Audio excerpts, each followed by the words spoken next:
What happens when a live television moment begins with calm professionalism, only to twist, tighten, and spiral into something no one on set could have predicted?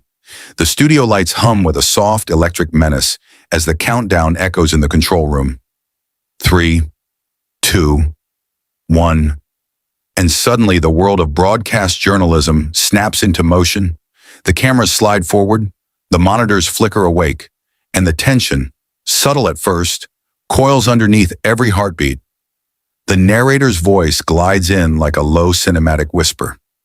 In this video, we dive into a dramatic, emotionally charged recreation of a firestorm interview, an encounter where voices rise, patience thins, and two strong-willed figures collide on live television. The scene opens inside CNN's Washington studio. Polished glass, clean metal lines, the glow of the network's iconic red backdrop. Jake Tapper sits at the center desk, posture straight, papers perfectly aligned, but his jaw tightens in a way only the close-up cameras would catch. He's preparing himself. He knows this conversation won't be smooth. Across from him, Karoline Leavitt adjusts her microphone, her expression composed yet edged with steel. She sits back, hands folded, confidence radiating through the calm. But inside her eyes, there's a flicker of readiness, the look of someone prepared for battle rather than dialogue. The floor director snaps fingers. We're live. Jake inhales slowly, then dives in. Karoline Leavitt joins us now. Thank you for being here. Her smile is polite. Jake, always a pleasure. He offers no returning smile. Instead, his eyes narrow slightly, focusing like a lens shifting to a tighter frame. I want to start directly, Jake says, voice steady, broadcast smooth but tinged with an undercurrent of tension. Your recent comments have stirred quite a bit of controversy, so let's clarify. Karoline's eyebrow arches subtly. Controversy, she repeats, leaning in. A favorite word of the mainstream media? Jake exhales through his nose, a short, restrained breath. We're not starting with deflection. Karoline tilts her head. I'm starting with accuracy. A moment of silence hangs, thin, quiet, electrically dangerous. The narrator whispers over the tension. Two forces meet on opposite ends of a polished desk, each convinced the other is bending truth, shaping narratives, misrepresenting reality. And once the first spark hits, a fire is inevitable. Jake flips a page sharply. You've said, multiple times, that certain networks are pushing misinformation. Would you like to specify, now that you're here, exactly who you're accusing? Karoline's smile doesn't waver. Jake, I don't need to name names. The audience knows. He leans closer. You're on live national television. If you're going to make claims, back them up. She mirrors his lean, refusing to budge. And I'm telling you, everyone watching already understands what I'm talking about. Jake's veneer of calm cracks, very slightly. Just enough. Karoline, he says slowly, that's not how journalism works. That's not how political manipulation works either. She shoots back. A beat. The control room sees the shift instantly. The producer mutes her mic and hisses to the team. Stay sharp. This is going somewhere. Back on set, Jake straightens his tie, attempting to pull the moment back under control. We're trying to get clarity, he insists. Not rhetorical fog. You want clarity? She asks. Or compliance? Jake's eyes lift sharply. Excuse me? Karoline sits forward, placing her hands on the table, voice calm but pointed. You invite conservatives on this show to box them in, to corner them, to make them fit into the narrative you've pre-decided. I'm not playing that role. Jake's jaw flexes.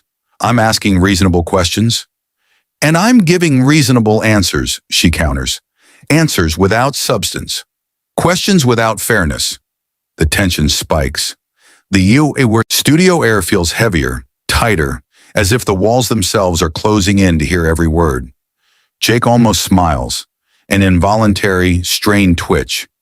So you're going to filibuster? She lifts a brow. I'm going to speak without being talked over. Jake interrupts instantly. No one is talking over you.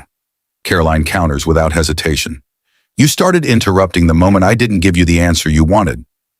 The narrator steps back in. This is the spiral. The moment a seemingly controlled interview slips, fractures, and begins its descent into confrontation. Neither side willing to yield, neither willing to appear weak, and live television has no pause button. Jake leans forward, voice hardening. Let's bring this back to facts. Karoline laughs lightly. Ah, facts. Selectively chosen ones, I assume. Jake's patience thins, noticeably now. This is not a debate stage, he says, a sharper edge in his tone. This is an interview, one where direct questions deserve direct answers, and one where direct answers get dismissed when they don't fit your frame. Jake closes his folder a little too forcefully. Fine, he says. Let's try this again. Karoline crosses her arms slowly, waiting. Do you believe? Jake begins, but she lifts a finger. Jake, before you continue, answer this. Why does every question you ask conservatives come from a place of suspicion? He stares at her, thrown off for the first time. That's not what I do. That's exactly what you do. That's unfair. No, she says firmly. It's accurate. Jake tries to recenter himself. Karoline, we brought you here to clarify your remarks, not to attack the network. She responds instantly. I'm clarifying them. You just don't like the clarification. The narrator observes the collision unfolding like a slow-motion car crash. Jake's composure is slipping, steadily, visibly, and Karoline senses it. Her tone sharpens, her gaze hardens, and the interview shifts into a duel neither agreed to, but both are committed to winning. Jake taps his pen against the table. Can you please answer the question? Which one? She fires back. The one you've repeated 4 times? Or the one you keep reformulating until it sounds accusatory enough? The producer in the control room rubs his forehead. Good Lord, he mutters. We've lost the wheel. Jake inhales deeply, visibly annoyed now. Karoline, you are on national television. You cannot come here, throw baseless accusations at media organizations, refuse to specify, and then act indignant when you're challenged. And you, she responds, voice rising slightly, cannot pretend to be neutral while interrogating me like a hostile witness?